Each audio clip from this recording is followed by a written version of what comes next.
Somewhere in the Chilean mountains, the road waits for us. We answer the only way we know how.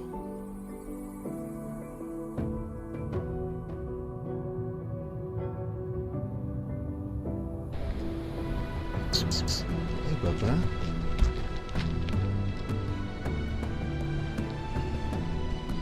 This is a bit of a surprise to wake up to, huh? One of the better ones. We didn't park anywhere terrible.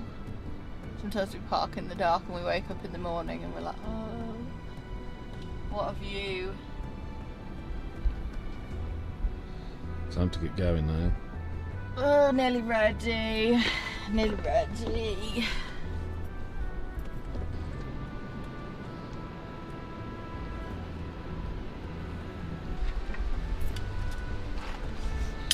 Final preparations.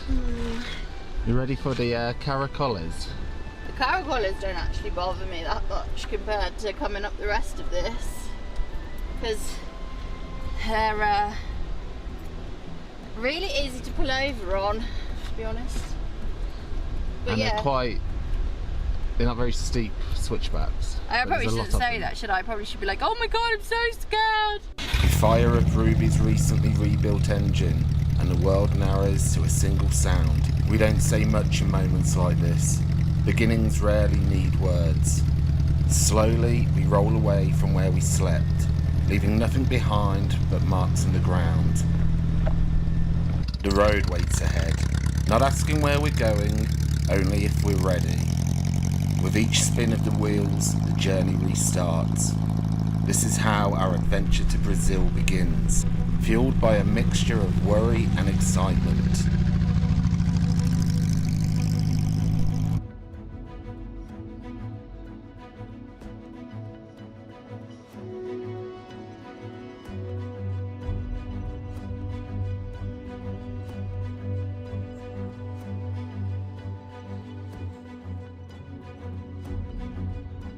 The road ahead has a name, Caracoles. Cut into the Chilean mountains to reach Argentina. It wasn't built to be comfortable, only to serve a purpose. In only a hatful of kilometres, it rises 2,000 metres, folding in on itself again and again. Nearly 30 switchbacks, stacked on top of each other, each one revealing the next. From above, it looks impossible. From the wheel, it demands patience. It's not a road you rush. It decides the pace, and you just follow.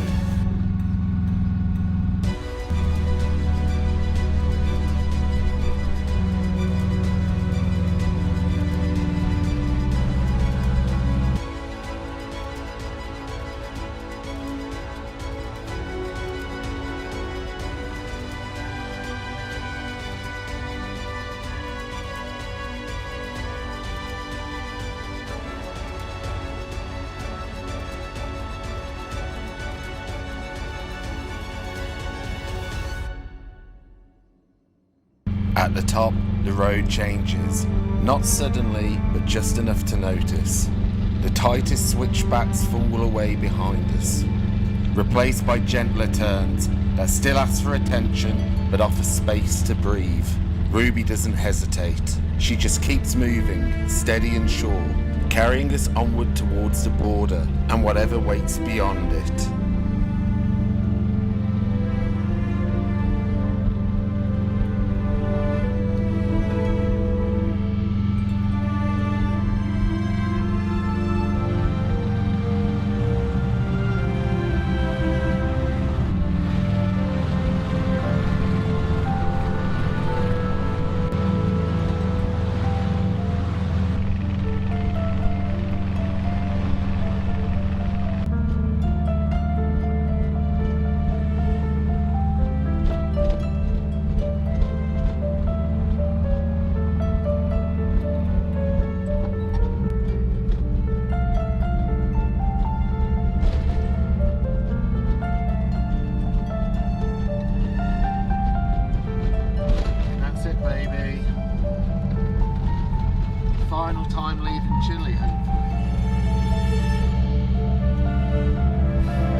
We're now in Paraguay.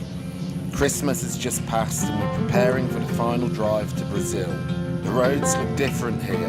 The mountains have given way to ground and everything feels greener, fuller.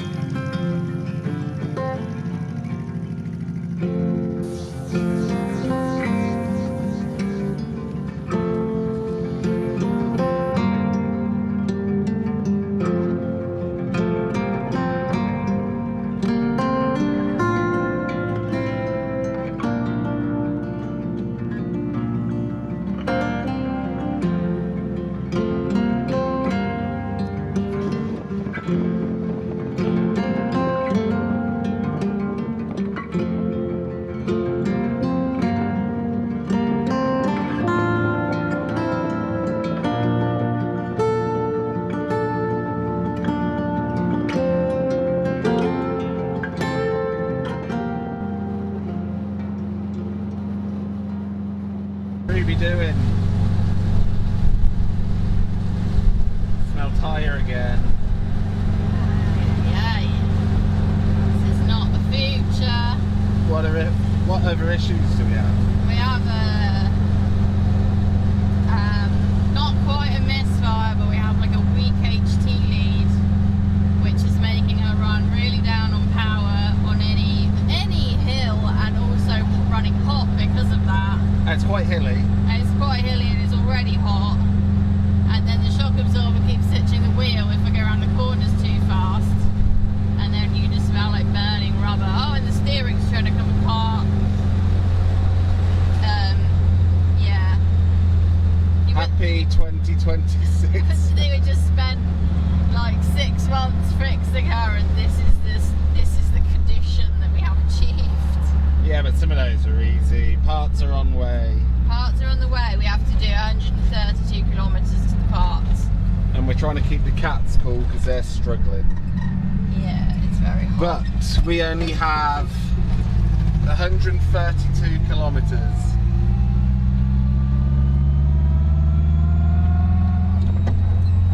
Despite Ruby's problems, we keep moving forward. The landscape has changed, but so has the road. Paraguay feels more rural, more instinctive. You learn quickly to slow down, pay attention, and keep going.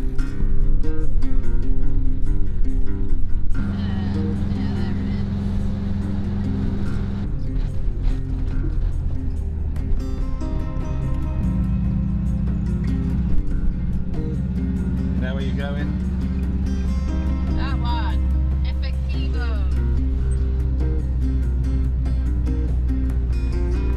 I have no idea how much it is though. 19.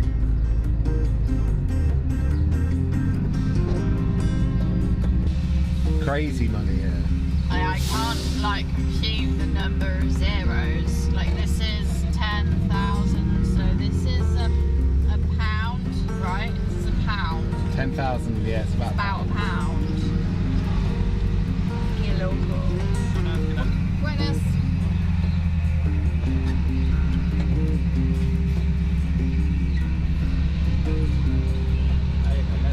Gracias.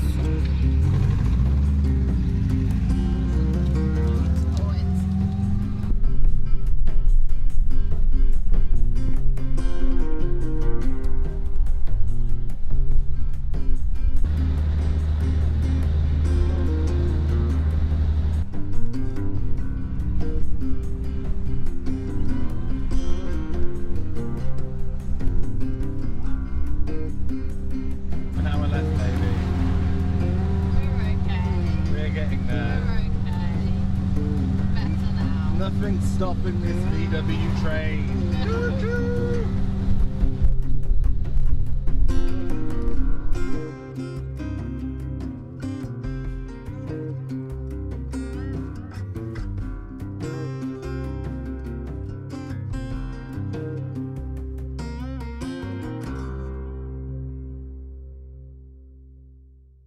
This is where we ended up last night.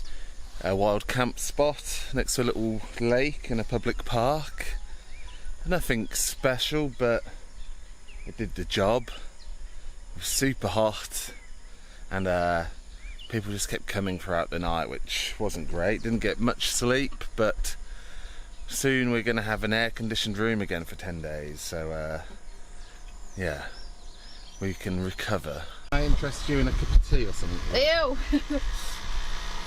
Well, don't say hot words to me. Sun. No. Furnace. Air conditioning, ice cubes. Pool. Pool. Fan? No, the fans are not really doing anything.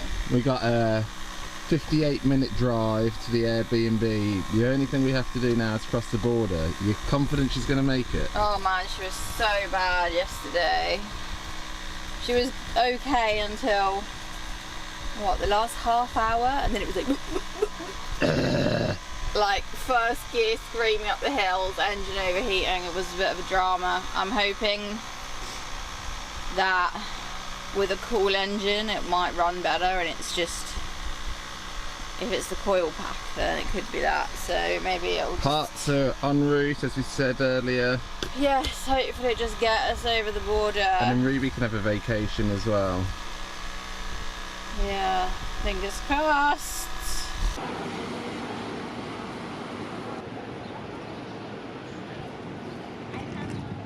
How was that? We're here, aren't we? We made it. We made it. Nothing's on fire. Parts will be with us very soon, and then this week Ruby will be restored to her glory and whining.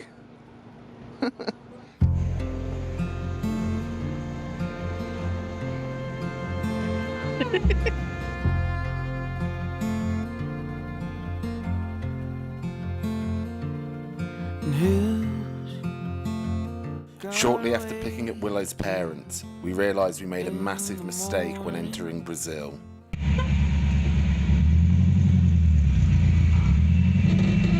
We've had a bit of a nightmare. Willow's mum's hired a car and put Willow and me as the main drivers, but because it's a free border, we didn't technically exit Paraguay because we were trying to make sure we had a bit more extra time on our Brazilian papers when we actually wanted to go to Brazil, and we couldn't hire the car because we didn't have the exit stamp from Paraguay and the entry stamp into Brazil. And so it's just gone 9:30. We've gone back into Paraguay and stamped out officially and handed in our car paperwork, and now we're back into crazy traffic, and we'll officially sign into Brazil. Then we're going to drive all the way back to the airport, hired a car, and both drive it back.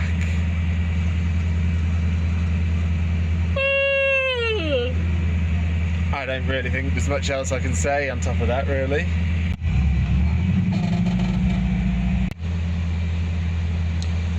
They just cut in here, so aggressive. Right, I let my one person go, that's it. It's your lot. One person Gets to push. One person I let in, next person gets red on them. Cream because of the bumper. That's how hard I hit him. Who's gonna keep you? Storms are coming,